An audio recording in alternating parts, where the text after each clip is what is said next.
This is me, Keith Richards. But here I am. One love. Thanks and praises to you all. I wanted to make noise, and if it took using a guitar to do it. He is definitely the archetypal bad boy rock guitarist personified, and he's the model that all of us rebellious rock guitar players follow from.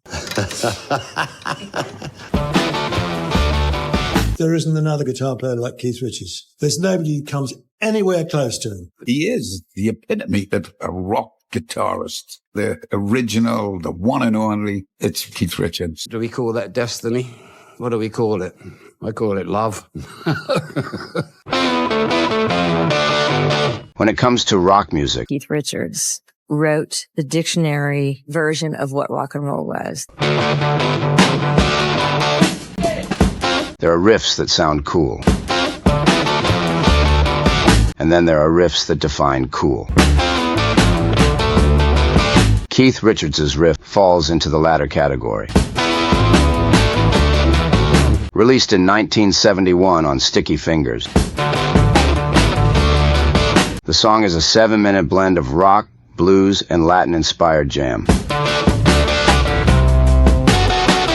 But it's that opening riff, delivered with swagger by Richards, that makes this track truly legendary. Yeah, you got satin shoes!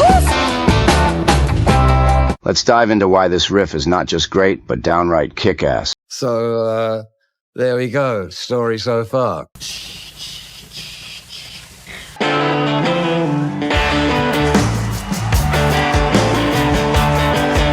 One of the most amazing things about Keith Richards is how he makes something simple sound so powerful. The opening riff on Can't You Hear Me Knocking isn't complex or filled with a million notes. It's raw. I really do like a striking intro to records, especially a rock and roll record, and I'm talking about that particular format. That if an intro can grab you, you're going to be in for at least a few more minutes. And if the riff behind that intro grabs you, then you pretty much got them.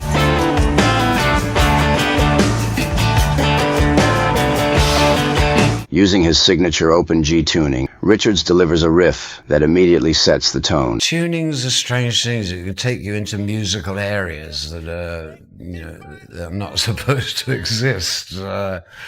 It's one of the adventures is playing around, in different tuning. The concept of open G tuning, a method commonly used in blues, country, and folk music, took this a step further by ditching the low E string, the 6th string. There's 5 strings. I take the bottom string goes off, and then you tune the rest of the strings to the chord of G. Why? Felt it got in the way of the clean, open sound from the open G tuning, plus with one less string to worry about, focus on the grooves and chord shapes that gave playing such a unique flair.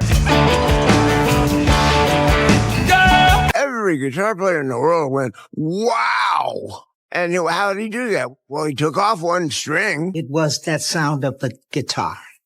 And the sound of that guitar was the creation, I would say, of the Rolling Stones. Yeah, you got satin shoes! Gritty, loose, and full of attitude. You got 5 strings. There's only 3 notes because there's 2 doubles. 2 sets of Ds, 2 sets of Gs, and a B.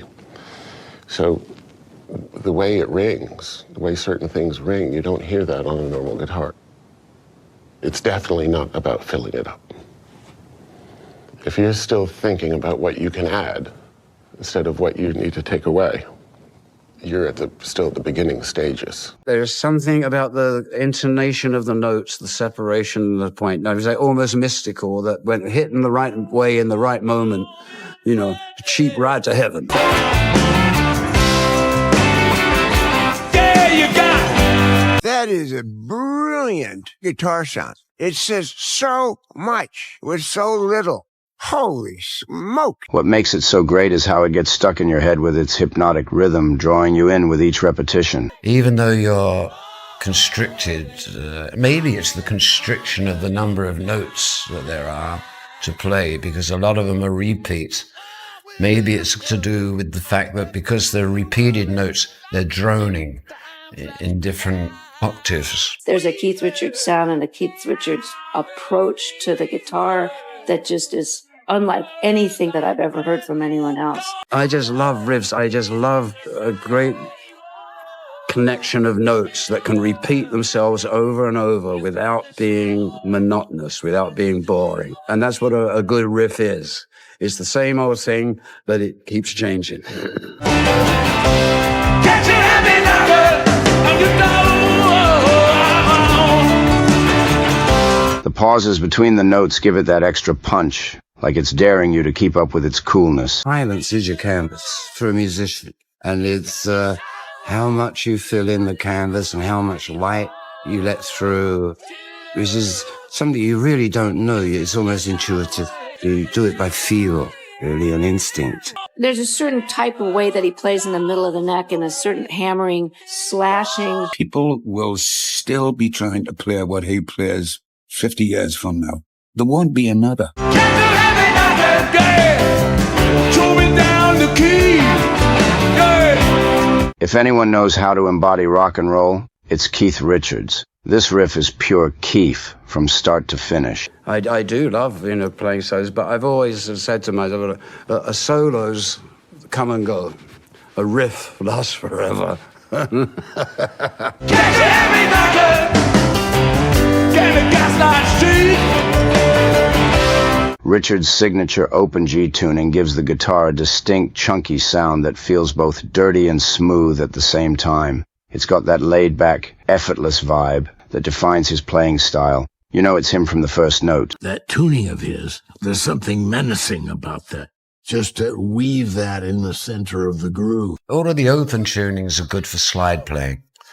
I, being perverse, decided not to play slide on them, but to figure out how to play minor chords, how to play diminished chords on those tunings, which gives me a rush, and I don't know about the rest of you. It's just something that fascinates me, and I've found that you can get some of the most amazing chords that you cannot get on a regular tuning. Over the years, the 5-string open G tuning has become synonymous sound. This is where he picks. It's so worn out that some of the dots have come out. He's lost a tooth here. This actually looks scalloped, but it's not. It's just for how worn out it is. He's actually wearing out the fingerboard here. And that's typical of where he strums, up in this region. The 5-string, I actually started to play it. I learned a lot of it from Rykuda, but he was using it still for a slide guitar. His use of open G tuning and a 5-string setup is a masterclass in how simplicity can lead to brilliance. As famously said, 5 strings, 3 chords, 2 fingers, and 1 hole. 5 strings, 3 notes, 2 fingers, and 1 hole. And there it is. A rock and roll formula that stood the test of time.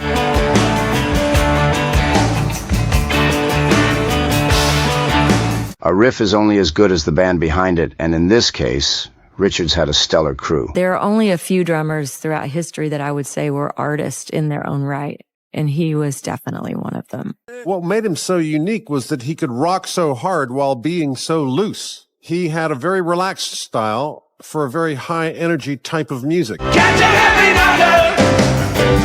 Throw me down the key. Yeah. Charlie Watts' drumming is like a rock-solid foundation. Steady, but with just enough swing to keep things grooving. We were all learning. The rock beat was only being invented, basically, as we were happening, He scored himself in that. The marriage between Keith and Charlie made up its own instrument. The space they gave each other, the way the instruments fell, was like a tapestry.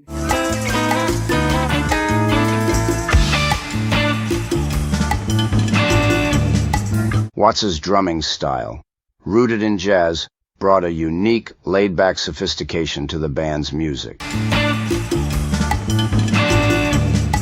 I usually look at Charlie, and he'll give me a grin because it's clicking. And it's almost like, you don't even want to touch the strings because they're doing it themselves, And anyway, they'd be too hot.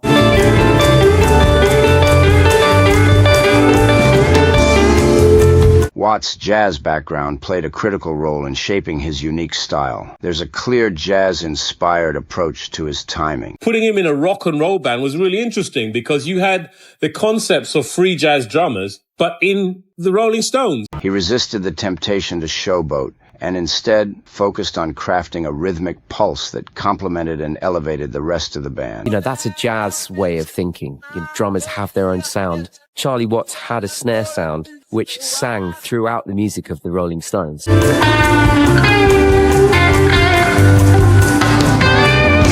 All the British invasion bands had a deep love for the blues and rhythm and blues, but not all of them had an appreciation of jazz.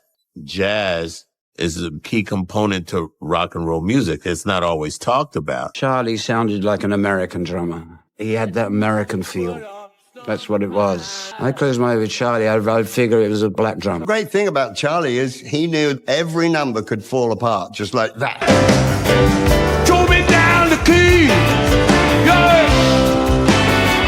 Come on. Jagger was saying, actually, Keith Richards is the sound of the Stones. Mick Taylor wasn't really a Stone at all. But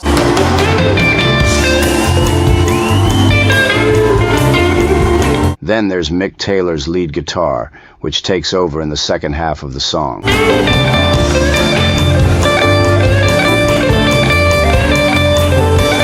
listening back, he contributed so much, and he saw the Stones through that period with his very elegant, virtuoso playing, which I think was crucial at that time when everyone was looking towards, you know, progressive rock and rock being almost on a classical status.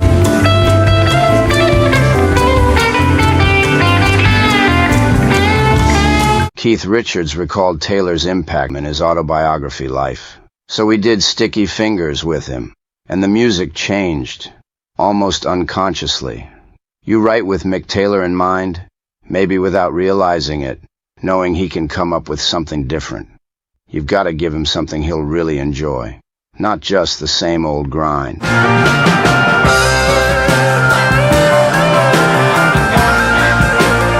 Sticky Fingers is an album that blends blues, country, and southern soul, and it's full of Taylor highlights. His lead playing on Sway has a real swagger, while his country licks on Dead Flowers are impeccable. But Can't You Hear Me Knocking is arguably the album's centerpiece, and the perfect showcase for Mick Taylor's amazing talent. Can't You Hear Me Knocking came out flying, Keith Richards recalled. We're thinking, hey, this is some groove.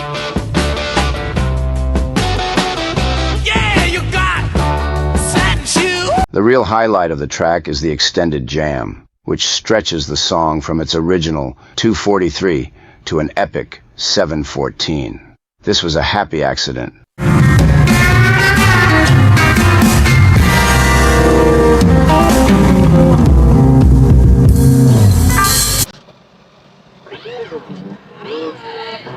After the supposed ending, the band kept playing, and the tape kept rolling, capturing Taylor's masterful performance. He starts picking out a repetitive Latin-flavored motif on his walnut-brown Gibson ES 345 through an Ampeg VT22 amp.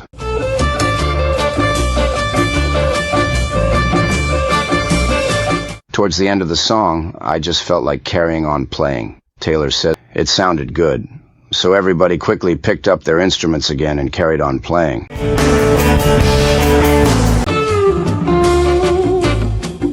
It just happened. It's a majestic, improvised solo with a Santana-like feel, dipping and diving between bold phrasing and beautifully judged melodicism.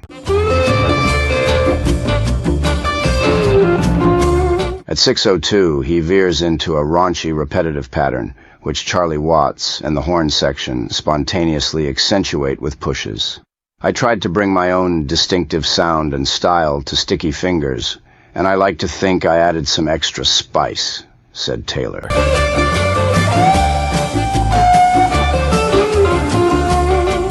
I don't want to say sophistication. I think that sounds pretentious. Charlie said I brought finesse. That's a better word. I'll go with what Charlie said.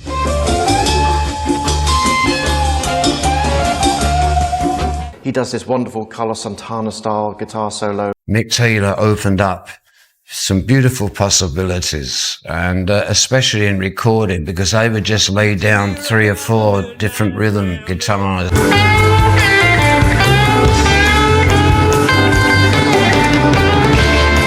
While Taylor shines during the extended jam, the magic is already set by Richard's riff in the first half.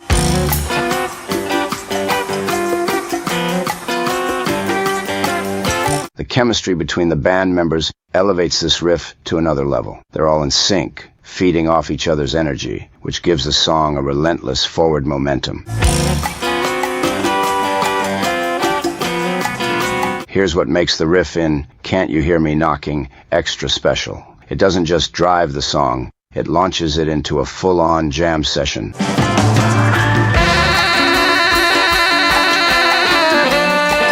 The first half of the track is all about the riff, but halfway through, the band opens up into a sprawling instrumental section with saxophones,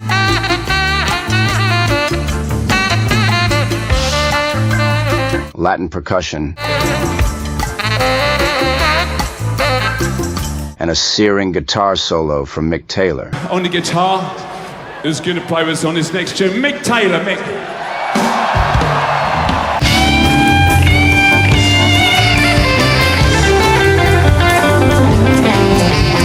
That transition from a tight rock riff to a freewheeling jam gives the song a unique edge. It feels like you're going on a musical journey.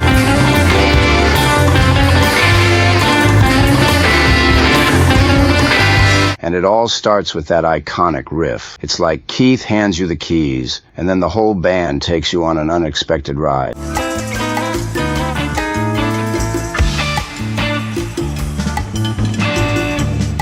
Even more than 50 years after its release, the riff still sounds as fresh and cool as ever.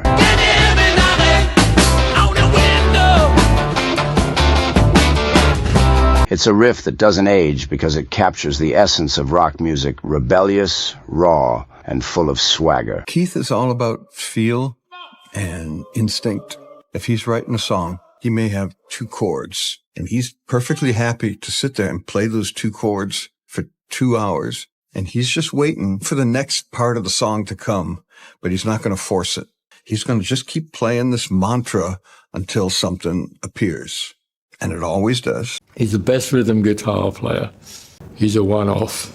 One-off, Keith.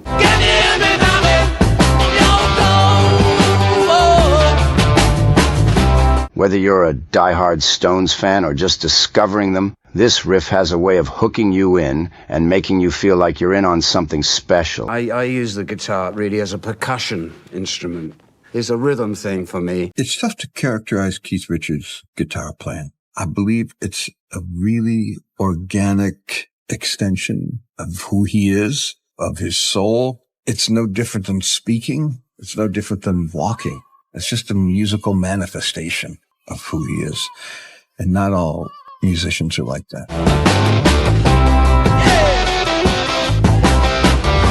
It's been covered by countless guitarists, and while some might get close, every guy I've ever met in my life wants to be Keith Richards.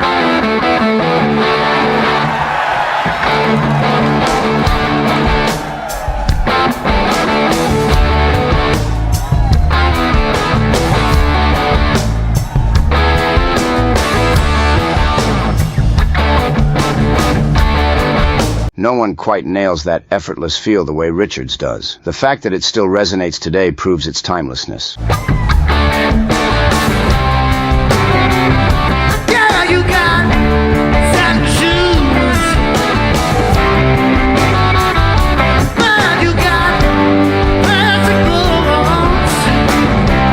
Keith Richards' riff on Can't You Hear Me Knocking isn't just great because it sounds good.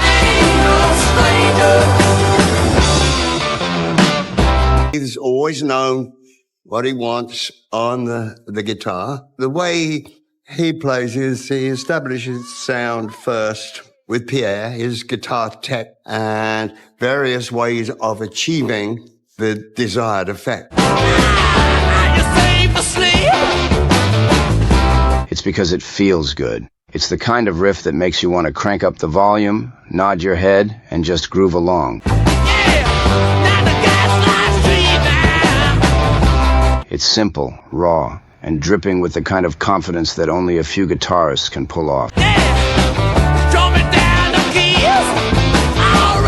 It's not just a riff, it's a vibe. There isn't another guitar player like Keith Richards. There's nobody who comes anywhere close to him.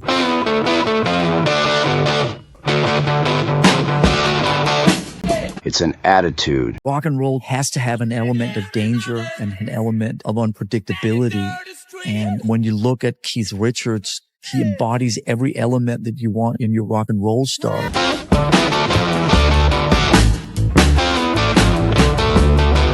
And that's pure Keith, is a perfect example of how less can be more. What has Keith taught you? Well, he's taught me less is more, you know, which is a real good thing musically.